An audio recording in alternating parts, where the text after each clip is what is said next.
Hey, what's up guys, and welcome back to this epic gamer video. So in World of Warcraft's long history, Blizzard have done things to troll or prank the WoW community many times. From NPCs that steal your gold to ridiculous April Fool's jokes, here are 7 times Blizzard trolled WoW players. Murloc Race. So in World of Warcraft, Murlocs have been a staple of the game. These are typically low-level enemies you fight during your questing and are known to be very annoying to deal with. They have been one of the most iconic monsters in all of World of Warcraft and have been around since the very beginning of World of Warcraft up until now.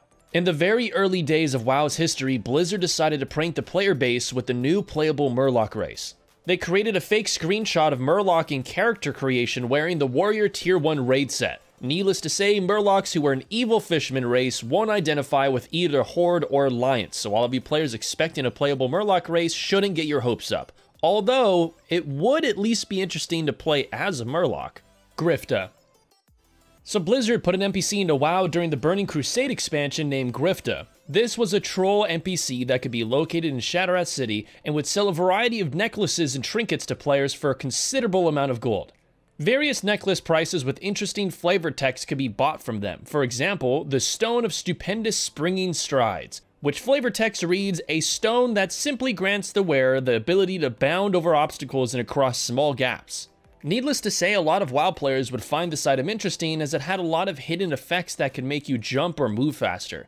However, it literally does nothing. You'll find that the items sold by Grifta all say that it gives you the ability to do things you can already do, like jump, swim, and even eat food. Needless to say, all of the items are scams. However, you would have some player who bought all this junk expecting them to have some hidden effect only to realize that they just wasted a few hundred gold. Grifta later made various appearances in other expansions as well as a legendary Hearthstone card. Scourge Invasion. So before Wrath of the Lich King expansion was launched, Blizzard decided to have some fun and get people in the mood with an event. The Scourge Invasion event was Blizzard's idea of a zombie apocalypse where players would be transformed into ghouls that would attack other players on their own faction. What ended up happening was capital cities were essentially unplayable as you would get ganked by some players who were transformed into ghouls. It's pretty hilarious how Blizzard trolled WoW players like this, and I can't help but imagine that they got some inspiration from the Corrupted Blood incident in vanilla WoW where players would affect other players and capital cities became wastelands. However, this wasn't the only factor of the Scourge Invasion event. There was a massive work to put this event on. You could fight open world bosses in exchange for items, including epic sets of gear that would give a flat percentage increase to damage against undead. It's clear Blizzard was ambitious and wanted to get the people in the mood to play Wrath of the Lich King. However, things didn't go quite as planned. The whole event was pretty fun, however it only lasted 24 hours before Blizzard hotfixed it out of the game due to players complaining too much about not being able to play the game without being killed by the undead. From this point on, Blizzard had played it a lot more safe with in-game world events in WoW, which is a shame in my opinion. Bard class. So bards in role-playing games is a staple of the genre, and have also made it to be classes or jobs in various other MMORPGs. However, World of Warcraft has seen a lack of the bard class, aside from a time when Blizzard announced the new playable bard class for their April Fool's joke in 2008. Blizzard even made some fake pictures on their website teasing this supposed playable class to the WoW community. It looked like the class revolved around a Guitar Hero minigame that you would interface with to do various abilities. This was at the time when Guitar Hero was a trending game, so a lot of people actually believed this April Fool's joke to be real. Since the tease pictures look quite authentic, it was just believable enough that people actually thought that it would come out. However, it was all just a ruse. For some, this was bittersweet, as I can imagine a few people would volunteer to play a bard class in WoW. Some might even be disappointed to find out it was faked by Blizzard. That being said, Blizzard did create a prototype of the Bard class in another of the other Heroes of the Storm game where a playable hero named Elite Tauren Chieftain could be played. His gameplay involved using guitar riffs to do damage and was a tanky class, so it's likely at some point Blizzard was thinking about seriously putting in the Bard class into WoW, and it would only have likely been a DPS/tank hybrid class like Elite Tauren Chieftain in Heroes of the Storm. Real ID. So this was a controversial patch announced by Blizzard in 2010. In case you aren't familiar with it, the Real ID controversy was Blizzard's idea to make their forums less toxic by forcing players to display their real legal name next to every post they made on the forums.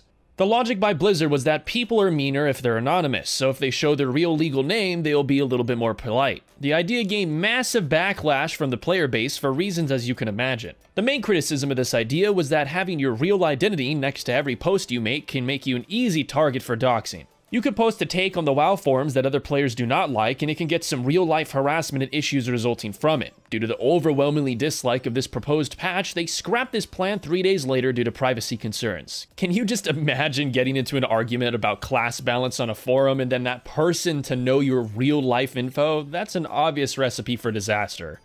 Whisperace.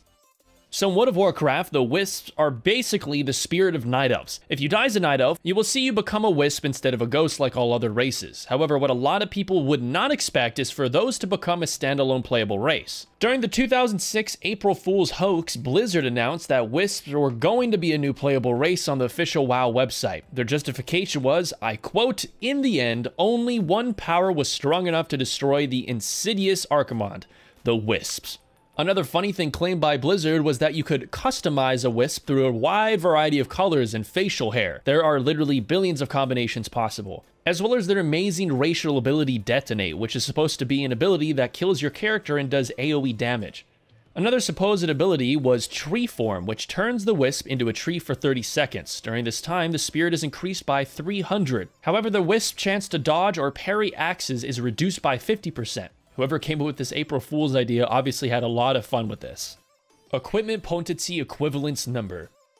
So during the Wrath of the Lich King, Blizzard published an April Fool's hoax on their website about the Equipment Potency Equivalence Number. This was poking fun at the gear score, item score add-ons that were trending at the time in Wrath of the Lich King. With quotes like, "As part of the upcoming stat system revamp, we plan to introduce a tool that will let World of Warcraft players know exactly where they stand in comparison to other players. The Equipment Potency Equivalence Number." It's clear that Blizzard felt the gear score or item score player-made add-ons were a problem at the time. However, now they fully embraced item level being a core mechanic in modern WoW.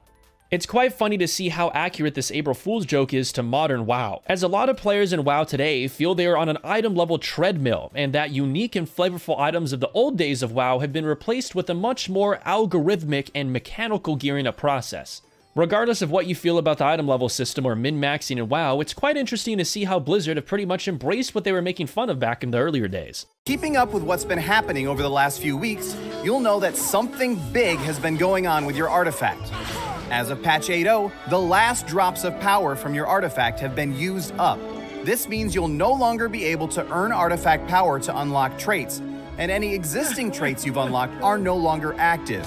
Although many of those traits have now been incorporated into your class or spec by default. Characters just getting started in Legion content will still seek out and acquire artifacts, but its power will scale up automatically as you level.